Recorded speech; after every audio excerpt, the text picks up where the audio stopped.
रविवार का दिन था, NH-58 थी और राष्ट्रीय लोकदल की तरफ से युवा संसद कार्यक्रम का आयोजन किया गया था। आरएलडी के राष्ट्रीय अध्यक्ष जयंत चौधरी इसमें पहुंचे थे। भाजपा को आड़े हाथों लिया तो युवाओं में जोश भर दिया।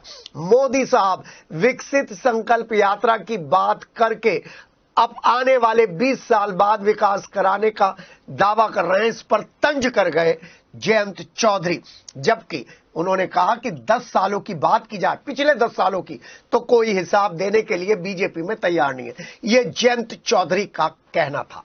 उन्होंने यह भी कहा कि भाजपा सरकार में बढ़ती महंगाई और बेरोजगारी से न केवल आम जनमानस बल्कि अधिकारी तक परेशान होते हैं, तो जनता बेबस है, अपना काम नहीं करवा पा रही है और खाली हाथ है।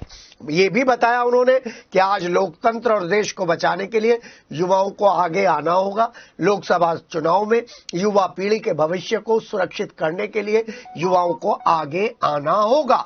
उन्होंने ये भी कहा, जयंत चौधरी ने यह भी कहा, भले ही भाजपा सरकार आंदोलन के दौरान हमें प्रदर्शन करने से रोके, इजाजत ना दे, लेकिन अब भारत का युवा, भारत का नौजवान जाग चुका है और आने वाले समय में वो संसद में अपनी महत्वपूर्ण भूमिका निभाने के लिए देश हित में तैयार है और निभाएगा भी।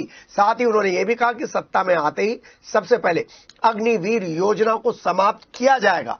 इस दौरान विभिन्न वक्ताओं ने सभा को संबोधित किया, लेकिन इस पूरी सभा का केंद्र जयंत चौधरी थे, जिन्होंने भाजपा सरकार पर जमकर हमला बोला।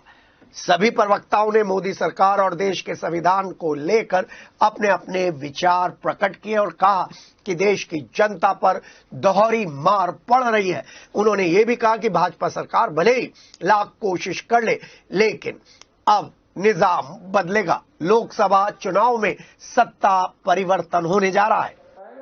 युवाओं को राजनीतिक मंचों से मौका नहीं मिलता है, वो दरी बिछाने तक और भीड़ जुटाने तक सीमित रहते हैं। मंच पे उनको कई बार चढ़ने भी नहीं दिया जाता। तो बड़ी खुशी हुई मुझे कि लोकदल का एक प्रयास हुआ, विभिन्न दल के युवा नेता यहाँ आए हैं, बिहार से, महाराष्ट्र से चल के इंडिया घटक दल के नेता मौजूद हैं और हमने 4 प्रण लिए हैं।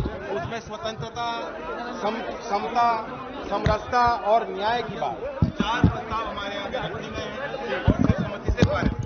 बड़ा मेला करते हैं, सरकारी पैसे से आयोजन होते हैं और जताया जाता है नौजवानों को, देखो बड़ा काम हो गया।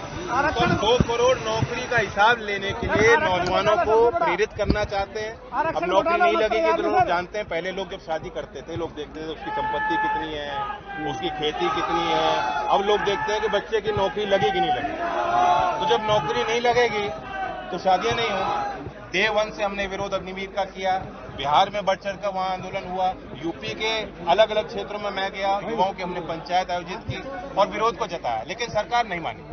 अब ये भी फैक्ट है कि उस समय सेना प्रमुख ने भी किताब लिखी है और खुलासे किए हैं कि वायुसेना जो है, एयरफोर्स और नेवी दोनों विंग इसके लिए तैयार नहीं थे। तो ये जबरदस्ती जबरन एक फैसला उन पर थोपा गया है, ये फैसला वापस लिया जाए। हम पूरे यूपी में लड़ रहे हैं। इंडिया की जो घटक दल की बात कुछ ही समय में तय हो जाएगी। समाजवादी और लोकदल के बीच बातचीत चल रही है। पहली बार मैं देख रहा हूं कि मंदिर के जो है प्राण प्रतिष्ठा पे भी कार्ड छपे हैं और न्योता दिया जाए और लोगों से पूछा जाए कि आप इनवाइटेड हैं कि नहीं। भाई मंदिर और धार्मिक संस्था पे वो जाता है जिसके मन में श्रद्धा है या जो जाना चाहता है। जो मंदिर को मानते हैं उनका भी सम्मान आरएलडी में, वो भी आरएलडी में है। और जो गुरुद्वारे में जाते हैं या मदरसे में जाते हैं या चर्च में जाते हैं या कहीं नहीं जाते, जो नास्तिक विचार के हैं वो भी तो कहीं हैं देश में, उनकी संख्या बहुत बड़ी संख्या है।